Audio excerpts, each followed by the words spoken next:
This is Psalms to God, Season 5, Episode 6, Love is Hard.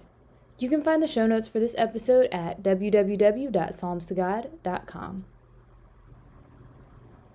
Love is patient, love is kind. It is not jealous, love does not brag, it is not arrogant.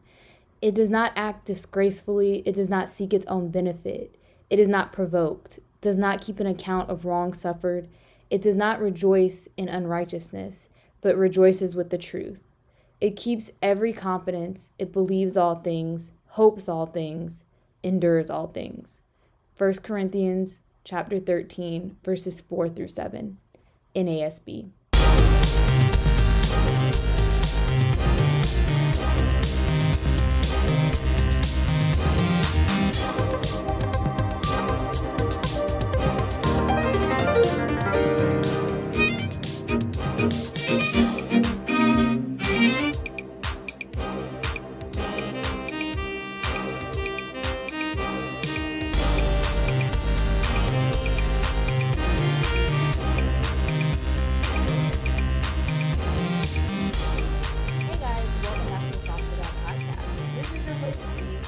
Starting this episode off with an apology. So, if you listen to my previous episode, you know that I am temporarily living in a new apartment, trying to get all situated and into a new place in my new location. And because I'm in this apartment that I picked out over the internet and did not visit before I came to it, it's in a great location with respect to my job, but it's in a horrible location with respect to noise. I live really close to an interstate, and there is a small airport on the other side of that interstate. So I hear planes taking off and cars revving their engines from dusk till dawn, and all day. So if you hear a lot of noise in the background, I apologize, and that's temporary until I find a more permanent place, and I guarantee you my permanent place will not be as noisy in the background. So that's one thing. Also, I've been experiencing a lot of sinus drainage in the past week or so I may sound a little stuffy and a little off. Apologies for that as well, but I did want to go ahead and record an episode. So this morning triggered a thought. I had a topic that I wanted to talk about, and we're still going to talk about that topic, but this morning triggered even more layers into that topic. I had a rough day yesterday, and I told one of my friends about it. So this morning, when I was messaging that friend, they said, be intentional about having a good day. And when they said it, it triggered this thing that I used to repeat in school. So when I was in school, we had this thing called the Pledge of Success, and we were required to say it every day at the bell. So you'd stand up, and it's like, they do like the Pledge of Allegiance, and then we would have to say the Pledge of Success. And the Pledge of Success was, today is a new day. It has been given to me as a new gift. I can either use it or throw it away. What I do today will affect me tomorrow. I cannot blame anyone but myself if I do not succeed. This is my life, and I choose to make it a success. In school, I remember us thinking that this was the biggest joke. Like, it was so corny. We hated saying it. We would say all kinds of random things and make up like little caveats and fit different words in there, and we would invert it and make it negative and all kinds of things, and it was just like a huge joke. But when I was talking to my friend this morning, I literally just started repeating it, and I was like, this is actually really legit. Like, every day is a new day, and it's a chance to start over, and you can either take that opportunity to start over, or you can not. You can stay in whatever state you're in. Just like they said, be intentional about having a good day. And whether you choose to go on a new path, whether you choose to make the most of today or not, does affect you the next day. And um, it's something that is in our hands, and it's my life, and I have to be the one to choose to make it a success. And I was like, that's so powerful. And my little 11-year-old, 12-year-old, 13-year-old self did not feel the power of that at all.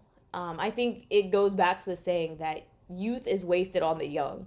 Because if I had understood that in, elementary school or middle school, whatever age that group is, that I definitely would have looked at that statement totally different. I would not have been mocking it, and I would have taken it directly to heart. And that's not the only thing that I feel like they tried to teach us in school that was just lost. Another thing was the I feel statements. This was younger, more like elementary school. They tried to teach us how to communicate our feelings through I feel statements. And it required us to say, I feel blank when you blank, and I would like you to blank. And we thought it was so lame because at that age it was, like, I feel sad when you don't share the swing, when you hog the swing set. I would like you to share the swings with me, things like that. And it seems so trivial. But as an adult, I'm like, man, that's also pretty clutch because people are not mind readers. People don't know how you feel. And even if you express how you feel, people don't necessarily know what you want. This is a conversation continued from a conversation started when I was back in Florida. I was in Sabbath school, and we got into an argument about whether it was easy or hard to love. And I was team that love is hard. It started with the concept of love your neighbor, and pretty much everyone in the Sabbath school class was like, people make it hard. It's really easy. It's really simple. We complicate it. All you have to do is love your neighbor. And I was like, it is hard. If it was easy, we would just do it. Clearly, we're not doing it. We're not doing a good job of loving our neighbor. If you look at the news and you drive down the road and see how many so-called churches there are, you would not think that we are loving our neighbors. We are not. Okay? That's not even debatable. But the reason we have trouble loving our neighbors is not just, they have the shirts now that says, love thy, insert different identities, and it's trying to make the point that you should love your neighbor even if they're different than you. But it's not even just that. It's not even just, oh, I'm discriminating against you because you're a different race, or you're a different gender, or you're a different religion, or you have a different sexuality, or whatever. It's not even just that. And even in that, what I'm going to talk about has a way of rearing its head too. It's that how people feel loved is not always how you show love. So if you've ever studied the love languages, I actually have an episode from my first season when we talked about the fruit of the spirit, and me and one of the guests that I had, we talked about love languages. This is one place where this rears its head. It's probably one of the easiest places to demonstrate this. Different people have different love languages. For instance, I have an uncle that every time I saw him, he tried to give you things. He would literally give you everything he had. Like, if you went into the house and he was cooking, he would give you what he cooked. Even if that was all that he had, like, he just felt like he should give. His love language was giving gifts, and that's what he would do. On the other hand, my dad is a actions person. My dad is the person that will just go do things. He knows that like, for instance, my mom has to go to work in the morning and it's cold, so he gets up and he cuts the car on so that it's warm when she gets there. He knows that she doesn't like this, so he makes sure that that's not there. Or he knows she's stressed out, so he makes sure that food is done when she gets home, because he's retired now, right? And my mom is similar in that she tries to do things. They both part of why they're probably still married and have been married for 40 years is that they both speak the love language of acts of service. They both do things anticipating like what they think you'll need. I am similar. I am definitely an acts of service person. I probably picked it up from my parents. I'm also a quality time type of a person. If I love somebody, I will make time for them. But other people I know, they're physical touch people. They like hugs. They like to be close to people. No one in my family is a physical touch person. We're like, don't touch me. Why are you touching me? And so then you have people who are words of affirmation. They need you to talk them up. They need you to tell them, I appreciate you. You look nice. I appreciate that you did this for me, blah, blah, blah. But what happens is most of the time, your natural inclination is to operate in whatever your love language is. So if you're my friend and your love language is physical touch, you expect that every time I see you, I give you a hug and I'm very like huggy and blah, blah, blah. But that's not a natural thing for me because that's not my love language. It's not the love language of anybody in my family. So I may hug you, I may not. Right? But I'm the one that's going to remember that you had a test and call you and find out if you passed it and planned you to have cake and stuff afterwards, or got you this helpful study kit to get you through the test or whatever. Right? That's more of what I'm going to naturally do because I love you. Same thing, like I'm more likely to be like, okay, I cleared a space on my calendar to spend time with you because I enjoy your company. But I'm not necessarily likely to just be like, oh, you look nice today. I really appreciate you being here, etc., etc. I'm not really a words of affirmation person. So I would be showing you that I appreciate you through my actions, but I might not ever say it out loud. Right? Because that's just not natural to me. What has to happen is I have to realize that you need that and then go against what's natural to me to give you what you need. But the same thing has to happen in reverse. You have to realize like you're walking up to me being like, oh, you look nice, or oh, you seem like, I really appreciate what you do, but you never actually act on anything. Like when I need you, you're not there, or we never hang out. You never spend quality time with me. And then I don't feel loved by you, right? Same thing. If you give me gifts all the time, but we never actually hang out, or you never remember the things that are important, or you never do anything, then I'm like, I feel like you're just trying to buy me or whatever, right? Like, because we speak very different love languages. And this is very important in a romantic relationship, but it happens in friendships, in acquaintanceships, and everything else. And it takes time to identify what love language each person speaks. Some people know their love language. Like I could tell you mine. Other people don't know their love languages. And so that's hard, right? Similarly, there are just things that people like and don't like that they don't line up. I remember talking to one of my friends and they were reading the memoir by Will Smith. And I haven't read this, so I'm going off of what they told me, but they were telling me about how Will Smith had planned this huge bash for Jada's 40th birthday, and Jada was ungrateful. And I've seen a lot of people talk about this particular instance, and they talk about how Will did all this stuff and he did what everyone wants, and Jada was ungrateful, and people were just bashing Jada for being ungrateful for what he did.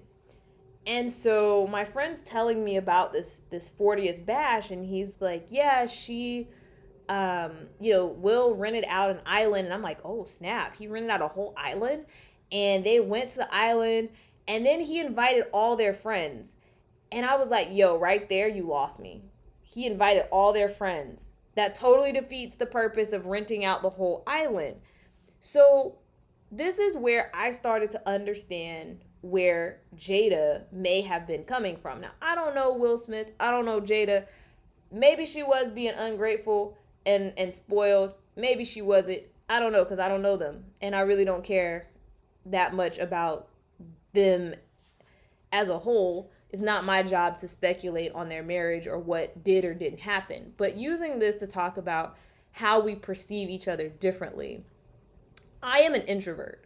I don't like being around large groups of people. And typically on my birthday, my goal is to do as little human interaction as possible. I don't want to be around a large group of people, just, close friends, close family.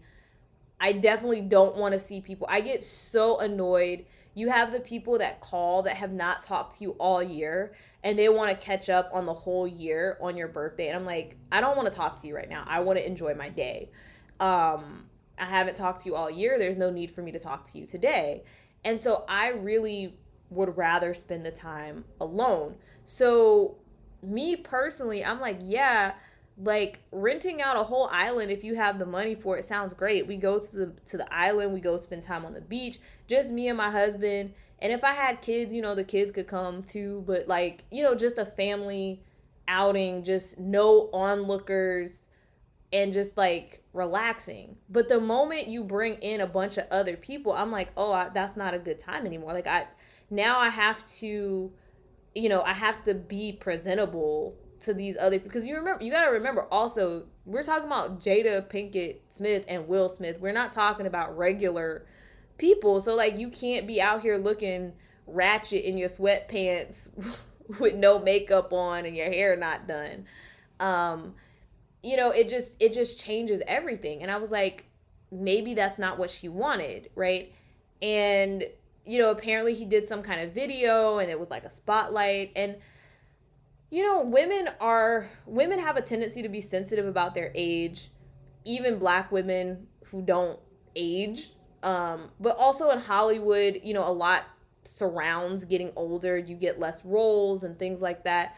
And so I know a lot of people who have turned 40, and it's a bittersweet thing where many of them haven't necessarily been super excited about turning 40. So that might have also been a sore spot to just be announcing to all the world, everyone from Hollywood is here, and it's like, yeah, you're 40. And it's, like she might have been dealing with some insecurities of that in herself, and Will just didn't notice it. But he thought he was doing a good thing. He did something hopefully out of good intention, right? And I think this happens a lot. I've been in a lot of situations where people are doing what they think is right and they're trying to be helpful, but it's actually not what you need. A more normal example, obviously, most of us don't have husbands that are renting out whole islands for us to be ungrateful about. But like, for instance, I struggle with drinking lots and lots of soda. And I try to cut back on soda sometimes, or, I try to just eat healthy, to have a more healthy lifestyle. And my parents are used to me drinking lots of soda. So a lot of times when they come visit, they will bring soda with them. And if you say that you don't want it, they will be offended because they went out of their way to bring you something. They were trying to do something good for you, but it's not what you wanted. And by expressing it, then they are upset. But if they leave it, now I am tempted to drink the soda, right? This is where it's hard because it's not about I do or don't love you. It's about how I feel about your actions. It's about how you feel about my actions. And a lot of times people love you to death. They love you, but you feel suffocated in their love, or you feel ignored in their love because how they're expressing their love to you is not how you desire it. And many people don't even understand that there's a difference there. A lot of people just expect everyone to expect the same thing. In those conversations about Will Smith and Jada Pinkett Smith, everyone just expected that all women want the same thing and that all women would want that, and therefore she was crazy for not wanting that or not appreciating that. And that's not true. My dad used to watch divorce court all the time, and he talked about this man who used to get the woman flowers all the time, and he was complaining about her not being appreciative of the flowers. And the woman was saying, I've told him multiple times I don't like flowers, but he keeps getting me flowers, right? He thinks that he's doing the right thing, but he's not, because he's not listening. You have to listen to people to love them the way they want to be loved. But also sometimes, even when you listen and you're trying to love them the way they want to be loved, there's still a question of whether it is, honest, like pure love. I don't know how to explain. Like, when I was a kid, I wasn't really allowed to go to sleepovers like that. My parents had to know the people I was going to sleep at their house. They had to, trust them and stuff like that. And as an adult, I really get it. But as a kid, I didn't. And so you're like, oh, you don't want me to have any fun. You're suffocating me, blah, blah, blah, blah, blah. And, you just felt like they didn't trust you and all of these things. So in those cases, it's not, oh, my parents should have listened to me and heard that I felt suffocated and been like, okay, well, we're going to loosen the reins and you can just go wherever you want to go. No, they did the right thing. They loved me. They wanted to keep me safe. So they did things to keep me safe, even though it irritated me. And so in some cases, being loved won't feel good. And that's even true of God's love. God corrects his children. So sometimes it doesn't feel good. And I think that's the problem. We have this rose-tinted glasses that love is always, I always agree with you. I always support every decision you make, even if it's bad for you. And I just go along with whatever you say. But that's not love. Real love is sometimes tough love. But also sometimes love is letting go. Sometimes love is letting people fall. Even though you think it's a bad idea, you think it's not good, it's letting them fall and see for themselves and being there to pick up the pieces if and when it does happen. But that's difficult. Love is difficult. I stand by that statement 100%. You guys may still disagree with me, but it's part of this whole thing about communication, and how we communicate love is very, very important. So I want you to think about that the next time you're annoyed with somebody, or the next time somebody is annoyed with you. Are you paying attention to how they want to be loved and what they need in the relationship? Or are you just bulldozing through with what you think is the right thing to do? Stop and think about other people's perspectives. In the meantime, have a great day, and I will see you guys again next week. Bye.